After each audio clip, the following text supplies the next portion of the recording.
there's a lot of news in the UK right now, specifically targeting, and that is the keyword, targeting the yellow vest movement, which, as you've seen in France and Italy now, and also the Netherlands, has become very prominent and very successful.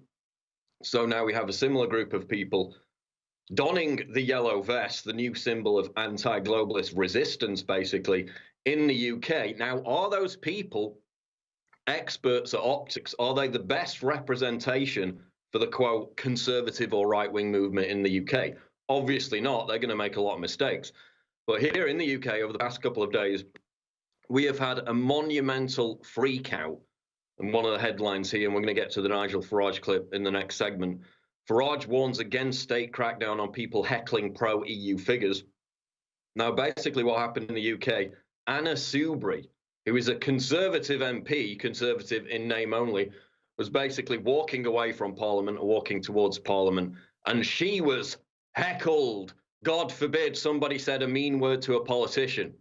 Now, was it rude? Was it a little bit mean? Yes.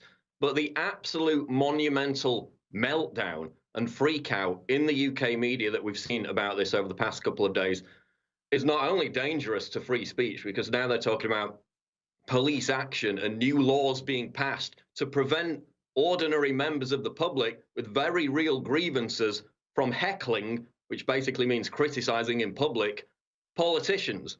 That is now what they're talking about, because God forbid this Remona MP, Anna Soubry, got called a fascist. This is the same woman who was repeatedly called Leave voters, which is, 17.1 million people in the United Kingdom, fascists and Nazis over the course of the past year. So it's okay when she does it, but when somebody does it to her, when she's walking down the street in public, then it's this big hate crime. Then we need laws to ban open-air criticism of politicians. And Nigel Farage has come out and rightly said that this is a slippery slope to a disaster for free speech, as if the state of free speech in the United Kingdom wasn't bad enough. But it goes further than that, and I'm going to get into this. In fact, Nick Monroe has tweeted about this today on Twitter. He's put together a good thread on this. They're now basically using this contrived outrage that, God forbid, somebody heckled a politician to demonize the yellow vest movement in the United Kingdom. And just today, we've seen PayPal, again, deplatforming one of the leaders of the yellow vest movement in the UK because he was demonized. He was publicly shamed by the establishment media over the course of the past 48 hours. Now, Raheem Kassam tweeted this 3 hours ago, which is on my timeline on Twitter. In the past few hours, the Yellow Vests UK have had their social media accounts banned, had their PayPal account removed, had journalists show up at their elderly parents' house. So now you have left-wingers not only campaigning to have them deplatformed, to financially sabotage them, as we've seen with InfoWars and Alex Jones, but to dox them and have members of the media show up at their parents' house who aren't even involved in any of these protest actions. Had lies spread about them on national TV and in the media. So yeah, obviously the optics of screaming fascist at somebody is probably not the best way to get your political message across. And we can argue about that all day long.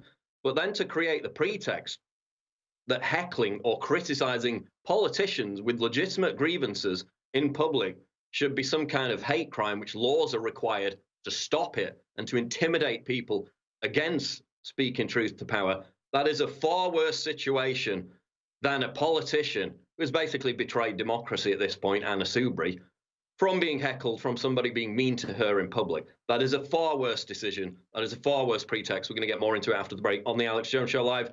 Infowars.com. We'll be back. We're live. It is the fourth hour of the Alex Jones Show. Headline up on Sky News, which is an incredibly biased media outlet here in the UK, worse than the BBC in my view. Tory MP Anna Soubry fell in physical danger when confronted by protesters outside Parliament. God forbid she would be confronted. For the past 2+ years, we've had these idiot Europhile protesters heckling people, heckling politicians like Jacob Rees-Mogg, like Nigel Farage. We've had instances where they intimidate and heckle their family, try to attack their families, physically desecrate their houses, their property, smash into their vehicles. And the media said nothing for 2.5 years. As soon as it happens to one of their cherished establishment figures like Anna Soubry, all hell breaks loose. Everybody loses their mind. Again, headline, Tory MP Anna Soubry felt in physical danger when confronted by protesters outside Parliament. Conservative MP Anna Soubry has told Sky News she felt in physical danger when faced by protesters in Westminster. The former Tory minister was taunted with shouts of Nazi during live TV interviews on Monday before being confronted by a group of men as she made her way back into Parliament. God forbid anyone on the right would dare confront a politician. How long now have we seen far left people confronting politicians? This was a gonzo journalist tactic pioneered decades ago by the likes of Michael Moore, by the likes of our own Alex Jones, okay? This is not some dangerous, dark new phenomenon. It's been happening and it's been initiated by the left for decades and decades. As soon as, quote, right-wingers start doing it, there's a complete meltdown. And of course, the double standard is, as I said before the break, Anna Soubry has repeatedly demonized the working class in Britain, repeatedly demonized Leave voters as Nazis and fascists herself, being given a public platform on Sky News, on BBC News. But as soon as she gets a mean word in the opposite direction, oh, now we need to pass new laws. Absolute BS nonsense. And yeah, it was rude, it was mean. We can all agree on that. But you can't pass laws to prevent people from airing their grievances in front of Parliament. Anyone can go into Parliament and try to air their grievances, so long as they don't cause a disturbance, so long as they're not physically preventing her movements. If they're physically preventing her from going about her business, fair enough. And yeah, you can argue that it's rude and that it is harassment to some extent. And you can argue that better optics would be more successful in getting your message across. You can't pass laws to ban open-air free speech, criticism of politicians. That is an infinitely more dangerous step to take. Let's go to the clip of Nigel Farage talking about this confrontation of Anna Soubry and another one involving Owen Jones, who is a left-wing activist. Here's Nigel Farage. I mean, I've suffered this. I mean, every day, literally every day, year after year. You know, we even reached the position where my family was attacked, the car was smashed up and vandalized, written off, and the police didn't pursue a single prosecution.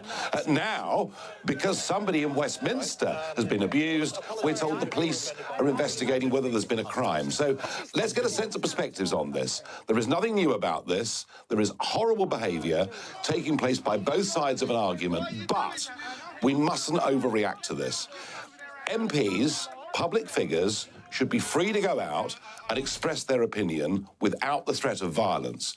But if we try now to put in place laws, or if the police start prosecuting people for throwing terms of abuse, that reaction, I think, would be over the top. Critics will say, Nigel, that politicians like yourself over the years have occasionally used inflammatory language. Not that it justifies what's come back, but that you yourselves have been responsible for whipping up a lot of the more aggressive behaviour. What do you say to that charge? I remember once, Piers, going to Edinburgh and being attacked by a mob of 80 people in the street. Language and abuse and intimidation far worse than we saw yesterday. And I was told by Alex Salmond, the First Minister of Scotland, that I basically deserved it because I'd come to Scotland where I wasn't popular. So there is a real double standard here that those of us that have taken on the establishment have to endure the abuse. Those within the establishment get a taste of it, and suddenly they want the law changed. Let's make sure that everybody is able to speak freely, whether they support Brexit, whether they're against Brexit.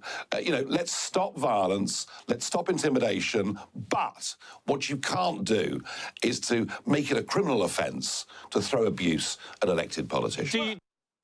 That was Nigel Farage talking about the confrontation of Anna Soubry by right-wing yellow vest political activists in the United Kingdom. And there's a headline up on Breitbart, which is a really good write-up about this whole issue, if you really want to get to the nub of it, by James Delipole. Headline, MP Anna Soubry's Nazi scare is pure Remainer propaganda. And this is how they're exploiting this in the aftermath.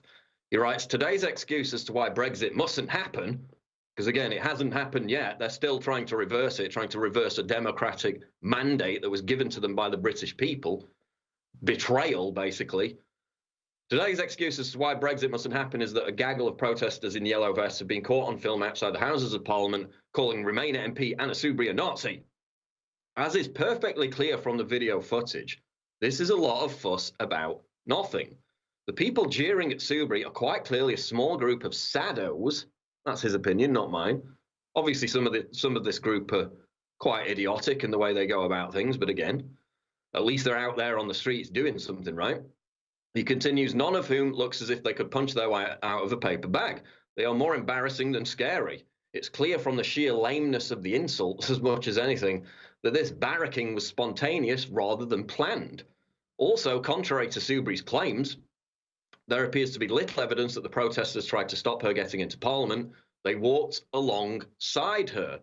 Because again, there were all these claims that they physically blocked her from going about her business. It isn't borne out on the video. Also, there's video circulating, which I also tweeted, where it looks like one of these right-wing activists in this yellow vest group is a potential provocateur trying to stir some of this up. Now, that's not cut and dried, but there's a lot of speculation, and there's a video to that effect, which I also tweeted out earlier or retweeted. But again, Delingpole continues in this article. So why has the story been given so much prominence, especially across Sky and the BBC, and also on social media, by a number of MPs and left-leaning journalists? Don't be fooled by the protestations of non-partisanship. This is the Remain propaganda machine in action, seizing whatever opportunity it can to discredit the Brexit cause by making out that people who support it are mindless thugs. And that is exactly how they've exploited it in the aftermath. And they've now done so to an even greater extent by deplatforming, by literally killing the PayPal accounts of one of the leaders of this yellow vest movement in the UK. Again, this is a tweet by Nick Monroe, which I retweeted earlier. He writes, the yellow vest movement in the UK is getting clamped down by the establishment. So their PayPal account, again, after a left-wing lobbying campaign, the PayPal account of one of the leaders, James Goddard, has been shut down. After a campaign by Young Labour International officer, an individual called Marcus Bennett. So again, they hyped up these confrontations and said this is another dark parallel of fascism. How dare they argue politically with high-profile political figures in the centre of London outside Parliament? That's unheard of. So their PayPal accounts are disappearing.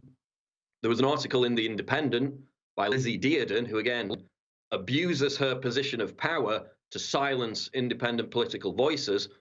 She campaigned, lobbied, abused her position to get them deplatformed by PayPal, and that happened.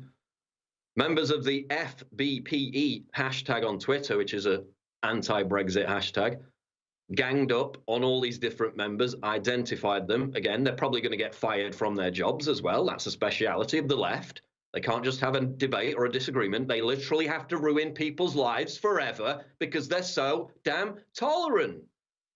Roland Rudd, the multimillionaire chairman of the EU and Blair-funded People's Vote campaign, he was also pushing this deplatforming propaganda campaign. And again, this is all to delegitimize, to destabilize, to disrupt, to defund, to financially sabotage the yellow vest movement from growing in the UK because they're petrified about how successful it's been in France.